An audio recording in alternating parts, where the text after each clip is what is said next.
सर्वस्व दे दिया। भगवान कहते हैं कि जो भक्त मुझे सर्वस्व दे देता है फिर उसकी जिम्मेदारी मेरे ऊपर रहती है कि फिर वो जो भक्त मेरे भरोसे चल पड़ता है फिर उसकी जवाबदारी मेरे ऊपर रहती है। बलि तुमने मुझे सर्वस्व दे दिया, अब तुम्हें क्या चाहिए?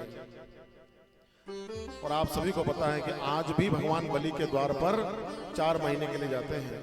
आज भी सत्युग की घटना है, लेकिन आज भी भगवान उस कर्ज को चुका रहे हैं। देव सोते हैं 4 महीने के लिए, भगवान पाताल जाते हैं और बलि के द्वार पर भगवान आज भी पहरेदारी करते हैं। आज भी ये है भगवान की। तो नंद बाबा लुटा रहे हैं। लूटने वाले भी सोच रहे कि रखकर करेंगे क्या, क्योंकि जहां भगवान आ जाते हैं वहां फिर धन को संचय करने की आवश्यकता नहीं पड़ती है। और उस गोकुल में, उस ब्रज की भूमि पर 84 कोस के उस ब्रज में साक्षात परमात्मा का आगमन हो गया। तो महाराज कौन लक्ष्मी जी को करेगा, कौन लक्ष्मी को ले जाएगा? सुखदेव जी कहते हैं परीक्षित, उत्सव तो और भी चलता, लेकिन 7वें दिन नंद बाबा को मथुरा जाना था। क्यों? क्योंकि नंद बाबा वहां के उस गांव के जमींदार थे, जागीरदार थे। और कंस महाराज का आदेश था कि 7 दिवस के भीतर जितना भी दूध, दही, माखन होता है वो सब नंद बाबा गाड़ी में भर करके कंस के वहां पर देने जाते थे। अगर नंद बाबा को 7 दिवस के बाद में मथुरा नहीं जाना होता तो उत्सव और लंबा चलता, लेकिन नंद बाबा को 7वें दिवस मथुरा जाना पड़ा। और उसी दिन कंस के पास में एक राक्षसी आई और उस राक्षसी का नाम है पूतना। पूतना ने आकर के कंस को प्रणाम किया और कहा, हमने सुना है कि आपका काल इस पृथ्वी पर आ चुका है और आपने जितने भी नवजात शिशु हैं जिन्होंने अभी अभी जन्म लिया है 8 दिन, 10 दिन, 15 दिन के भीतर उनको मारने का आपने आदेश दिया है। लेकिन कंस महाराज, आपका कार्य मैं बड़ी सरलता से कर सकती हूं, क्योंकि मेरे स्तनों में जहर भरा हुआ है और मैं गांव गांव जाकर के जो अभी अभी नए नए शिशु हैं, जो अभी जिन्होंने जन्म लिया है, मैं उन सभी को अपने स्तनों का पान कराऊंगी और वो मेरे स्तन का पान करते ही समाप्त हो जाएंगे। ऐसा मेरा विष का प्रभाव है। तो पूतना को देख करके कंस बोला, तुम्हारी शक्ल देख करके, तुम्हारा चेहरा देख करके तो मुझे भी डर लग रहा है। अरे तुम्हारे मुंह से इतने इतने दांत तो बाहर आ रहे हैं, तुम्हें गांव में आने कौन देगा? तो पूतना बोली, महाराज आप इस बात की चिंता मत करो, इसका उपाय है मेरे पास में। अब आपके इधर तो नहीं होगा, हमारे इंदौर में है और उसका नाम है ब्यूटी पार्लर। 1 घंटे में जाती हूं, अपना पूरा चेहरा, अपने दांत सब सेट करा कर आती हूं। 1 घंटे बाद पूतना जब लौट करके आई ब्यूटी पार्लर से तो कंस भी नहीं पहचान पाए। महाराज जो दांत इतने इतने बाहर निकल रहे थे वो दांत सब सेट हो गए, आईब्रो बन गई, मुंह पे लाली लग गई और पूतना ऐसी लग रही मानो कि कोई स्वर्ग से अप्सरा उतर के आई हो। ऐसा उसने रूप बनाया कि कंस भी उसको पहचान नहीं पाए। कंस समझ गए कि हाँ ये कार्य मेरा ये कर सकती है। और पूतना बोली कि सबसे पहले जाऊंगी गोकुल में, क्योंकि मैंने सुना है कि वहां 6 दिन तक उत्सव मन रहा है किसी लाला का, कोई लाला हुआ है वहां पर, तो सबसे पहले मुहूर्त गोकुल से ही करूंगी। और पूतना सीधी गोकुल की ओर निकल पड़ी। महाराज जो ग्वाल बाल, जो गोपियां, जो बूढ़ी बूढ़ी माताएं, जो बूढ़े बूढ़े वृद्ध पुरुष भगवान के जन्म उत्सव में नाच रहे थे, कूद रहे थे, ताली बजा रहे थे, भजन गा रहे थे, कीर्तन कर रहे थे, जिसकी दृष्टि पूतना के ऊपर पड़ी वो वहीं का वहीं रुक गया, नाचते नाचते थम गया, ताली बजाते बजाते रुक गया। क्यों? क्योंकि ये संसार यही करता है। संसार आकर्षण की ओर जल्दी फंसता है। भगवान की भक्ति में हम जैसे लगते हैं, सोचते हैं कि मंदिर जाएं, सोचते हैं कि भगवान की भक्ति आरंभ करें, सोचते हैं कि हम रोज माला करें, लेकिन संसार का जो आकर्षण है वो हमें ये करने नहीं देता है। और पूतना का मतलब होता है आकर्षण। पूतना का मतलब होता है अपवित्र वस्तुएं। जो भगवान की भक्ति में बाधा पहुंचाने वाली वस्तुओं का नाम ही पूतना है। जो मनुष्य, जो ग्वाल बाल इतने प्रसन्न होकर के नंद बाबा के द्वार पर खड़े होकर के ताल बजा रहे हैं, मंजीरे बजा रहे हैं, भजन गा रहे हैं, दोनों हाथों से कीर्तन कर रहे हैं, उन्होंने जब एक बार पूतना के सामने देख लिया तो वो रुक गया। और पूतना किसी से पूछ नहीं रही है कि नंद भवन किधर है। आगे रह करके लोग रास्ता बता रहे हैं कि आप उधर जाइए, वो नंद भवन है, वहां पर लाला का जन्म हुआ है, जाओ लाला को आशीर्वाद दो। लोगों को लगा कि ये कोई देवी पधारी है स्वर्ग से, ये पृथ्वी की नहीं हो सकती, इतनी सुंदर बन गई पूतना, ये इस पृथ्वी की नहीं हो सकती, जाओ देवी हमारे लाला को आशीर्वाद दो। लोगों ने रास्ता बना दिया। और जैसे ही पूतना नंद भवन में प्रवेश होती है तो उस पूतना को देख करके यशोदा मैया ने भी इतना उसके ऊपर विश्वास कर लिया कि यशोदा मैया कहती है कि हे भगवान, इतनी सुंदर स्त्री भी कोई हो सकती है, इतनी सुंदर भी कोई स्त्री हो सकती है। और यशोदा मैया विधाता से कहती है कि हे विधाता, इस स्त्री को तूने, इस औरत को इतनी जल्दी क्यों भेज दिया? अगर ये अभी पैदा होती तो मेरे लाला की सगाई में इससे आज कर देती। ऐसी सुंदर बहू तो मुझे चाहिए। अभी लाला केवल 7 दिन के हैं।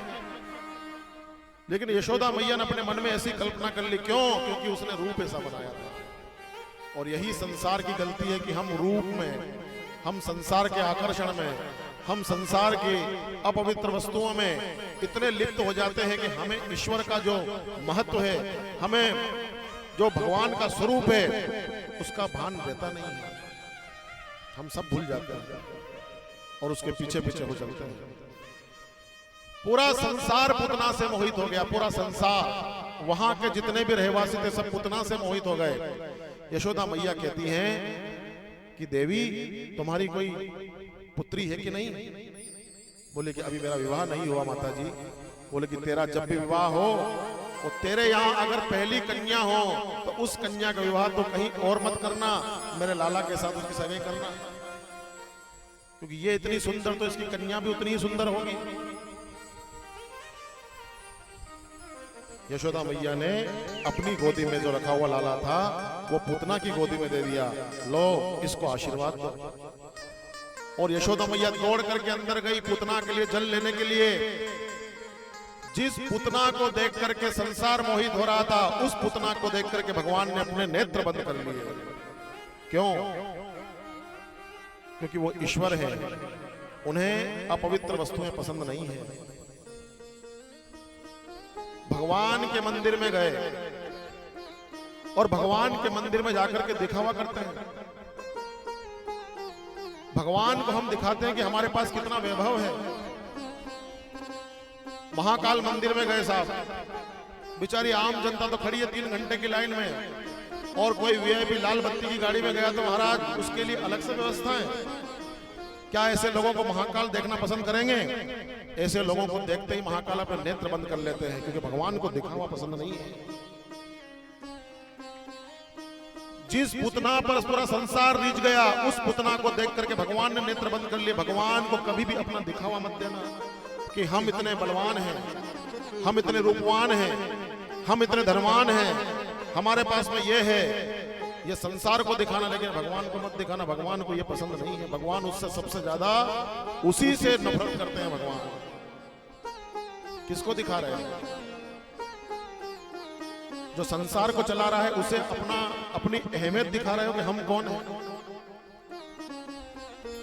भगवान के मंदिर में जाओ तो एक कोने में खड़े होकर के हाथ जोड़ करके ये कहो, अपने अंदर जो दुर्गुण है उनको बताओ। हे राम जी, मेरे अंदर सब कुछ अच्छा ही है, लेकिन मैं बहुत कामी हूं। हे राम जी, मुझे बहुत क्रोध आता है। हे राम जी, मैं बहुत लोभी हूं। हे राम जी, मैं बहुत कंजूस हूं। हे राम जी मेरे अंदर सब गुण है लेकिन मेरे अंदर भक्ति के गुण नहीं है। भगवान के मंदिर में जाकर के अपनी व्यवस्था मत दिखाओ, भगवान के मंदिर में अपनी अवस्था दिखाओ कि हम कौन हैं अंदर से। क्या भगवान को नहीं पता कि आप कामी हैं? क्या भगवान को नहीं पता कि आप क्रोधी हैं? क्या भगवान को नहीं पता कि आप लोभी हैं? हम दुनिया को तो दिखा रहे हैं, घर में तो इतना क्रोध कर रहे हैं, भगवान के मंदिर में से जाते हैं बड़ी बड़ी मालाएं पहन करके, बड़े बड़े तिलक लगा करके, बड़े बड़े भगवा वस्त्र पहन करके। किसको दिखाने जा रहे हो? दिन रात लोगों के गले काट रहे हो और भगवान के मंदिर में तुम ऐसा भेष करके जा रहे हो जैसे कि आपसे बड़ा संत कोई नहीं हो। क्या भगवान को पता नहीं कि आप कितने पापी हो? भगवान के मंदिर में जाके यही कहो भगवान के सामने कि प्रभु मैं बहुत पापी हूं, मैंने बहुत पाप किए, मुझे सन्मार्ग दिखाइए, तो भगवान आपसे प्रेम करने लग जाएंगे। पूतना को देख करके भगवान ने अपने नेत्र बंद कर लिए और पूतना ने अपना कार्य आरंभ किया। जिस कार्य के लिए वो आई थी, पूतना ने जैसे ही अपना स्तनपान प्रभु को कराना आरंभ किया, भगवान ने धीरे धीरे स्तनों का पान आरंभ किया, महादेव का स्मरण किया कि हे महादेव ये विष पीने का काम तो आपका है, मुझे कहां लगा दिया इस चक्कर में। और महादेव ने प्रसन्न होकर के उस विष का पान किया और धीरे धीरे प्रभु ने पूतना के प्राणों को खींचना आरंभ किया। महाराज पूतना को लगने लगा कि अब ये मेरे प्राण खींचे जा रहे हैं और पूतना अपने वास्तविक रूप में आई। नंद भवन से बाहर निकल करके पूतना जो इतनी सुंदर थी वो इतनी कुरूप, इतनी राक्षसी बनकर के आई और नंद भवन के आसपास दौड़ लगाने लगी और कहने लगी बचाओ बचाओ बचाओ। महाराज लेकिन प्रभु ने स्तनों को छोड़ा नहीं, खींचते गए खींचते गए खींचते गए और पूतना का शरीर हो गया 6 कोस लंबा। 6 कोस का मतलब होता है 18 किलोमीटर का। इतनी लंबी पूतना बनकर के धड़ाम से गिर गई। महाराज वनस्पतियां, वहां के पेड़ पौधे सब पूतना के नीचे दब गए। पहाड़ जैसी पूतना। व्यक्ति अपना चाहे कितना भी मेकअप कर ले, व्यक्ति अपने आप को कितना भी सुंदर बना ले, लेकिन उसका वास्तविक रूप सामने तब आता है जब उसके प्राण निकलते हैं। किसी व्यक्ति के प्राण निकलते हैं उस समय उसका चेहरा देखना कितना डरावना हो जाता है। जीवन भर आपके अंदर इतनी सुंदरता है, आप इतने सुंदर थे, लेकिन जब वास्तविक चेहरा आता है जब आपके प्राण निकलते हैं। पूतना के प्राण निकले तो वास्तविक रूप सामने आया। 18 किलोमीटर का उसने अपना लंबा शरीर और उस पहाड़ जैसे पर्वत पर सुखदेव जी कहते हैं कि भगवान ऐसे दिख रहे थे कि मानो पर्वत पे कोई नीली मणि चमक रही हो। भगवान नीली मणि के समान चमक रहे हैं। ग्वाल बालों ने सीढ़ियां लगाई, सीढ़ियां लगा करके लाला को नीचे उतारा। लाला तो खेल रहे हैं, यशोदा माँ ने गोदी में लिया। बूढ़ी बूढ़ी माताएं 90-90 साल की, 100-100 साल की माता यशोदा जी को डांट रही है, अरे यशोदा तुझे इतना ही नहीं पता कि लाला को किसके हाथ में देना चाहिए? अरे यशोदा तू कितनी भोली है, अरे यशोदा हमारे लाला को कहीं कुछ ना हो जाए।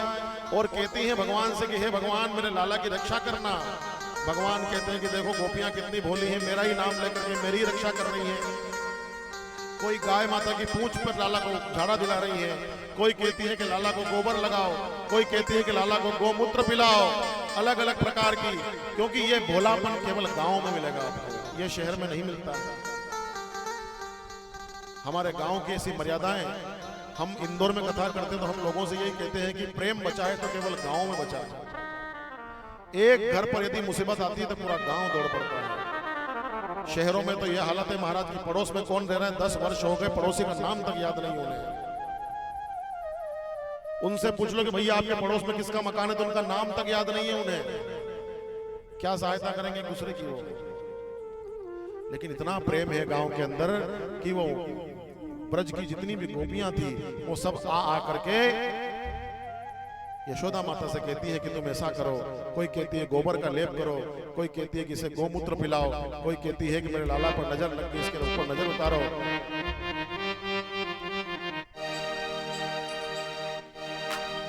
बांके बिहारी कजरारे मोटे मोटे तेरे ने,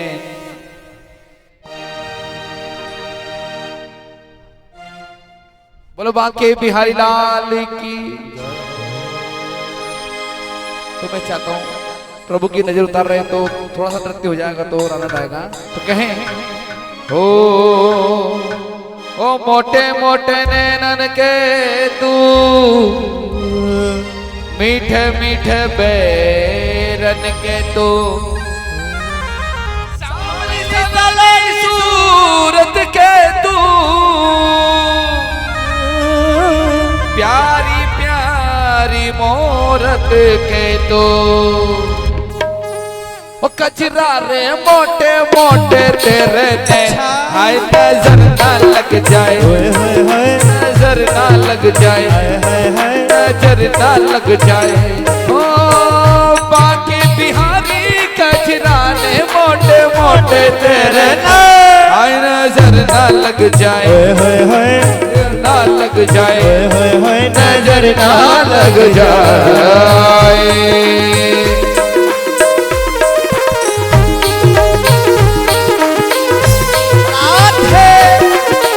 और मुकुट बंसी वाले की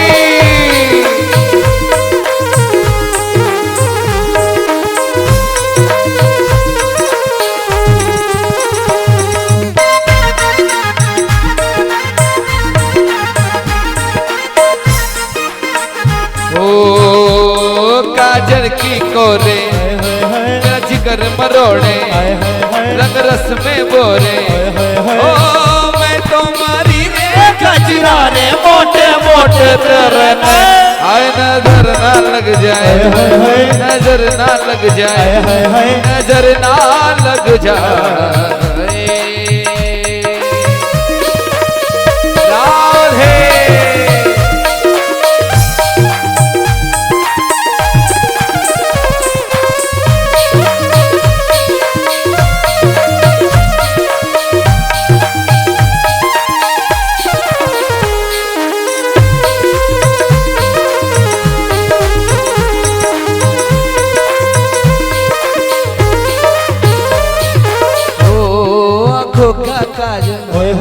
आंखों का काजल मेरा जिगर है घायल, मेरा जिगर है घायल, तेरे प्यार में पागल, तेरे प्यार में पागल। ओ कर डारी रे कचरा रे मोटे मोटे तेरे ने नजर ना लग जाए, नजर ना लग जाए, नजर ना लग जाए।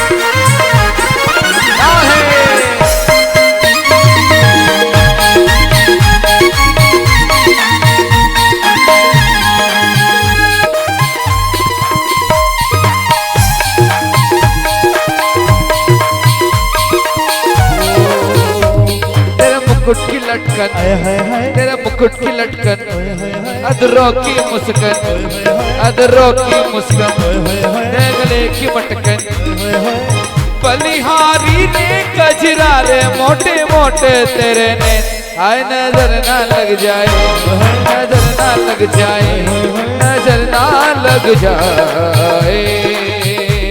कलियां चुन चुन कर, कलियां चुन चुन कर मैं लाया हूँ दरबार में। बोलो बोलो काना बोलो, बोलो बोलो काना बोलो, अपने इस लाल से कलियां चुन चुन कर, कलियां चुन चुन कर। तेरी प्रीत है टेढ़ी, तेरी प्रीत है टेढ़ी, तेरी रीत है टेढ़ी, तेरी रीत है टेढ़ी, तेरी जीत है टेढ़ी। मैं तुम्हारी कजरा रे मोटे मोटे तेरे नजर ना लग जाए। जब कन्हैया को नजर लगी तो यशोदा से माँ से ज्यादा परेशान सारी गोपियां थी। तो यशोदा माँ तो नहीं बोले, आपको बोलना है आय हाय हाय नजर ना लग जाए, नजर ना लग जाए। आवाज नहीं बैठी क्या? नजर ना लग जाए।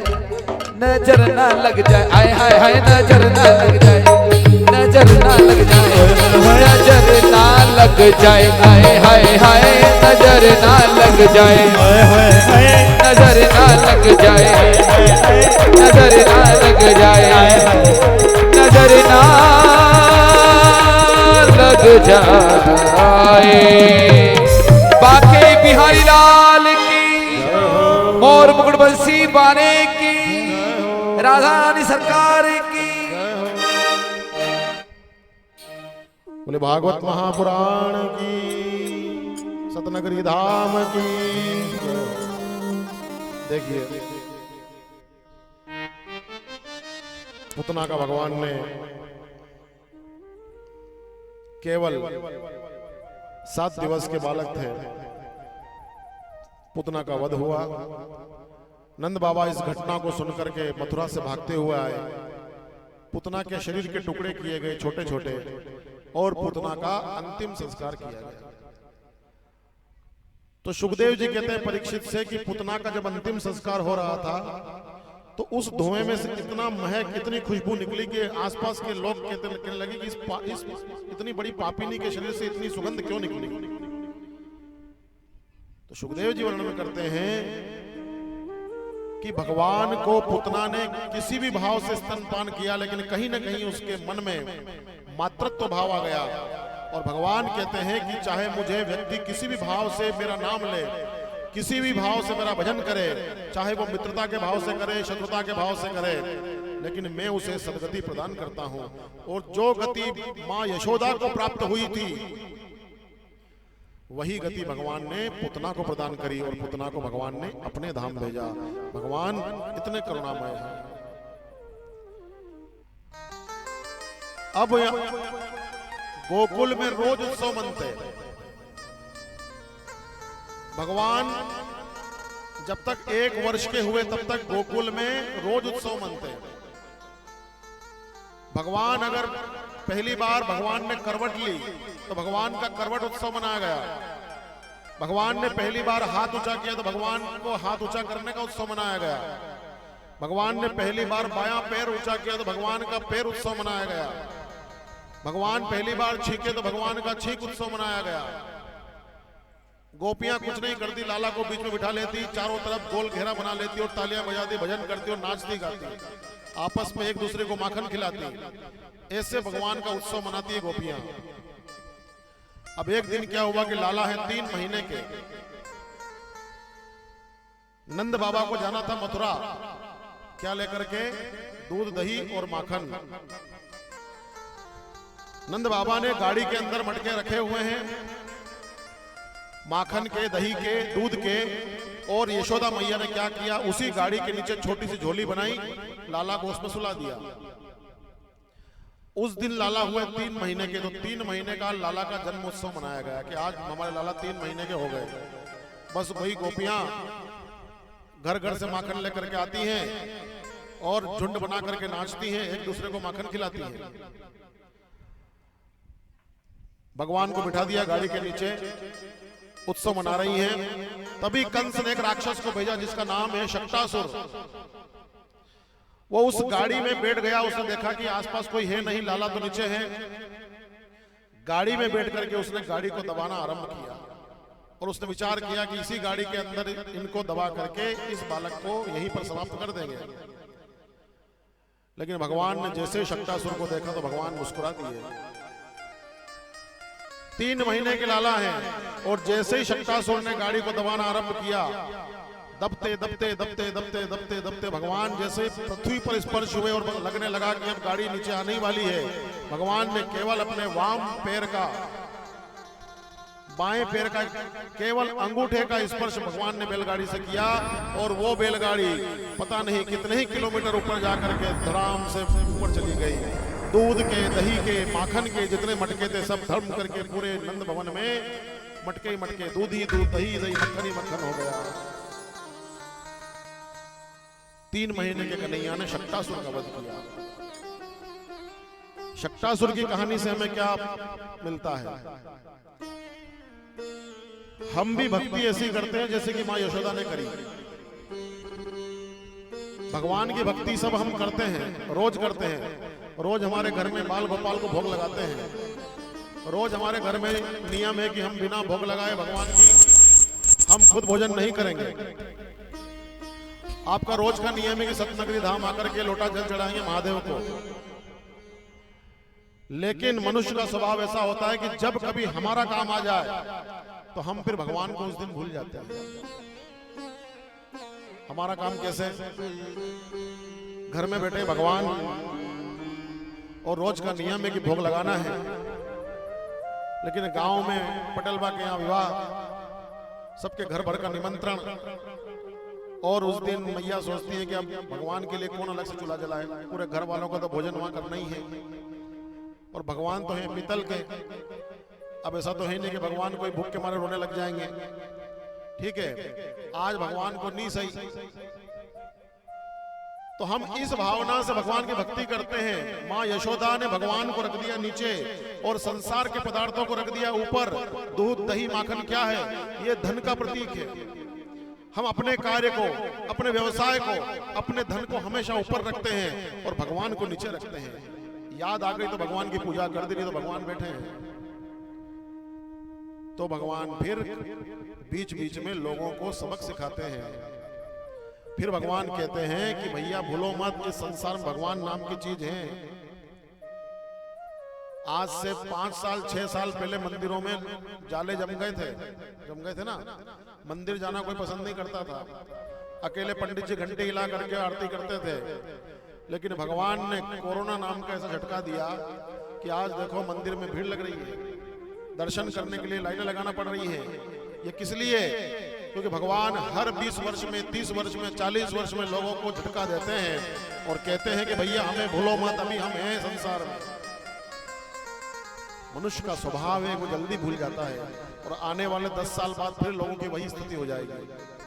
10 वर्ष के बाद लोग फिर भूल जाएंगे और फिर भगवान कुछ ना कुछ नया लेकर के आएंगे। ये हमेशा चलता आ रहा है। लेकिन ये कथाएं हमें सिखाती है कि भगवान को भूलो मत। 1 वर्ष के लाला हुए और कंस ने एक राक्षस को भेजा जिसका नाम था तृणाव्रत, जो गर्मी के दिनों में आपने देखा होगा तूफान बन करके आते हैं, पतले पतले से एकदम से आते हैं और उड़ जाते हैं। तो ऐसा राक्षस बन करके आया। माँ यशोदा लाला को लेकर के अपनी अटारी पर खड़ी है और यशोदा मैया के गोदी में से उस राक्षस ने भगवान को छीना और लेकर के उड़ गया। और भगवान ने 1 वर्ष की उम्र है, भगवान ने दोनों हाथों से उस राक्षस का गला दबा करके भगवान ने उसकी मुक्ति करी। बोली तृणाव्रत भगवान की जय। ऐसे करते करते लाला हो गए 1.25 साल के।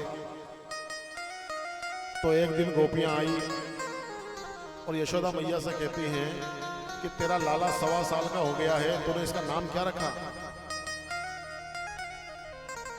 भगवान 1.25 वर्ष के हो गए, तब तक सभी लोग भगवान को केवल एक ही नाम से पुकारते हैं और कहते हैं ये नीलमणि है, क्योंकि भगवान बिल्कुल नीले कलर के दिखते थे।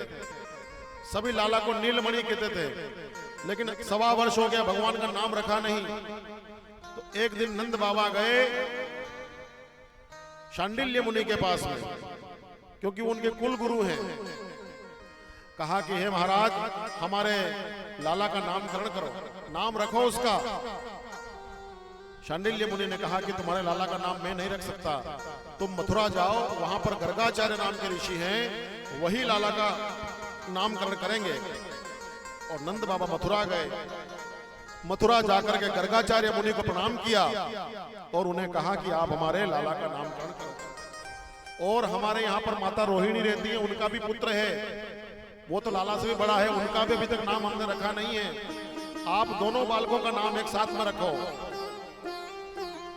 गर्गाचार्य मुनि बोले कि मैं कल गोकुल आऊंगा, लेकिन ध्यान रखना मैं जब नामकरण करने आऊं तो तुम ऐसा ना हो कि पूरे गांव वालों को बुला करके उत्सव मनाने लग जाओ, क्योंकि तुम्हारे यहाँ पर उत्सव मनाने की बड़ी बीमारी है। मैंने सुना कि लाला छींकता है तो तुम उत्सव मनाते हो, लाला हाथ उठाता तो तुम उत्सव मनाते हो, नाचते हो, गाते हो। नामकरण संस्कार करते समय गौशाला के अंदर व्यवस्था करना। तुम, यशोदा, रोहिणी और मैं, हमारे अलावा कोई 5वां व्यक्ति वहां पर नहीं होना चाहिए। नंद बाबा ने कहा जी महाराज। और जैसा कि गौशाला के अंदर नामकरण करने की तैयारी करी गई, महाराज के लिए आसन लगाया। अब यशोदा मैया ने क्या किया कि रोहिणी के पुत्र को अपनी गोदी में ले लिया और रोहिणी मैया को अपना पुत्र गोदी में दे दिया। क्यों? क्योंकि महाराज की परीक्षा लेने के लिए कि महाराज कितने ज्ञानी हैं। माताओं के मन में बड़ी भावना रहती है कि महाराज कोई जानते हैं कि नहीं जानते हैं। ये माताओं के मन में बड़ी वो रहती है। हम भी जाते हैं कहीं कहीं पर तो माताएं चाय तो पिलाती है पर कम से कम 50 सवाल कर लेती हैं। देख जो महाराज हमारे घर में सब कुछ है लेकिन हमारे घर में उपद्रव बहुत होते हैं। सब कुछ है महाराज, हमारे घर में पैसा नहीं टिकता है। तो माताएं सोचती है कि महाराज को कितना ज्ञान है। यशोदा मन के माँ के मन में भी यही भाव आ गया और लाला को, रोहिणी मैया के लाला को लेकर के यशोदा बैठी है। गर्गाचार्य जी आए, गणेश जी का पूजन किया और सबसे पहले उन्होंने यशोदा माँ की तरफ देखा और कहा, यशोदा ये तुम्हारी गोदी में जो पुत्र है ये रोहिणी का पुत्र है। महाराज इतना कहना हुआ कि यशोदा मैया पुत्र को नीचे रख करके दोनों हाथों से महाराज को प्रणाम करने लगी, चरण पकड़ लिए। महाराज भूल हो गई, कहीं आप ऐसा मत समझ लेना कि हम आपकी परीक्षा लेने हैं। नहीं नहीं, हमारा कोई ऐसा विचार नहीं है, लेकिन हम कह रहे हैं कि आपकी गोदी में जो पुत्र है ये रोहिणी का पुत्र है और इसका नाम होगा कि अयम ही रोहिणी पुत्र रमयन सूरदो गुणे आख्यासते राम इति बलाधिक्याद बलम विदुः। वैसे तो इस बालक का नाम राम होगा, लेकिन इसके अंदर बल की इतनी अधिकता रहेगी कि लोग इसे बलराम के नाम से पुकारेंगे। बोले बलराम भगवान की जय। कोई इसे बलराम कहेगा, कहीं कहीं इसका नाम हलधर रहेगा, कहीं कहीं इसका नाम संकर्षण रहेगा और इसके समान बलवान इस संसार में कोई उत्पन्न नहीं होगा, ये ध्यान रखना। इसलिए इसका नाम बलराम जी महाराज होगा। अब गर्गाचार्य जी ने देखा रोहिणी माता की तरफ और कहा, माता रोहिणी आपकी गोदी में जो पुत्र है ये यशोदानंदन है, लाओ इन्हें मेरी गोदी में दो। और जैसे ही गर्गाचार्य जी ने भगवान को अपनी गोदी में लिया और भगवान के चरणों पर हाथ लगाया तो गर्गाचार्य जी महाराज को समाधि लग गई। गर्गाचार्य जी सोचने लगे कि आज मेरा मनुष्य का जन्म लेना सफल हो गया, साक्षात परमात्मा मेरी गोदी में है। अरे महाराज, जिन चरणों से गंगा निकलती है, जिन चरणों का ध्यान बड़े बड़े संत मुनि ऋषि करते करते प्राण निकल गए लेकिन चरणों के दर्शन नहीं होते हैं, आज वो चरण मेरे हाथ में है।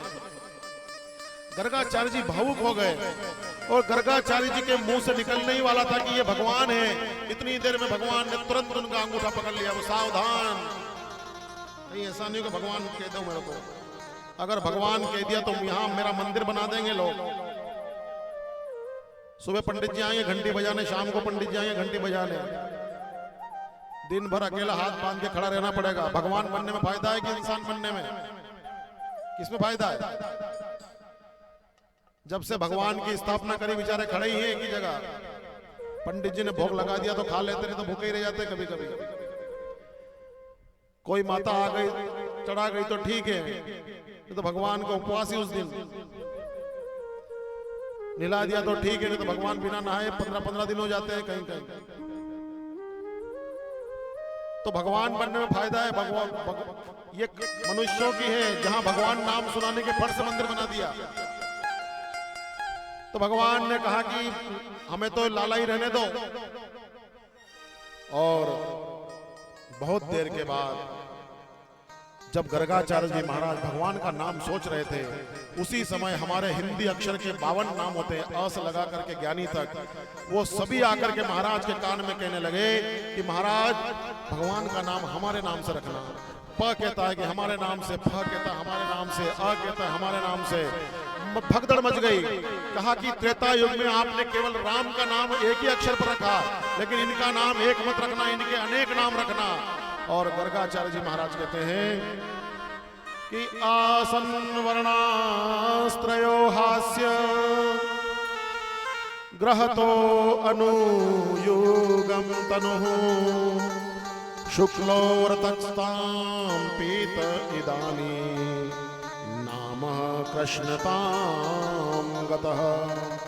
हे माँ, जो इस बालक को एक बार देख लेगा, केवल एक बार, अगर गलती से भी इसके नेत्रों की तरफ किसी ने एक बार देख लिया तो वो इसको जीवन भर भूल नहीं पाएगा। इसके चेहरे में ऐसा आकर्षण रहेगा कि लोग इसके प्रति अपने आप खींचे आएंगे। एक बार जो इसकी मुस्कान, एक बार जो इसके नयन, एक बार जो इनका मुखमंडल देख लेगा, वो अपना सुध बुध भूल जाएगा। ऐसे बालक का नाम कृष्ण रखेंगे। बोले कृष्णचंद्र भगवान की। लेकिन तुम्हारे लाला का नाम एक नहीं होगा, अरे तुम्हारे लाला के हजारों नाम होंगे। ऐसा कोई अक्षर नहीं होगा कि जिससे तुम्हारे लाला का नाम नहीं होगा। कोई इसे घनश्याम कहेगा, कोई इसे गोपाल कहेगा, कोई इसे गोविंद कहेगा, कोई माधव कहेगा, कोई क्या कहेगा, कोई कान्हा कहेगा, कोई कानूड़ा कहेगा, जो जिसकी मन होगा वैसा कहेगा। तुम्हारे लाला के हजार नाम होंगे भैया, तुम्हारा लाला लाला नहीं है।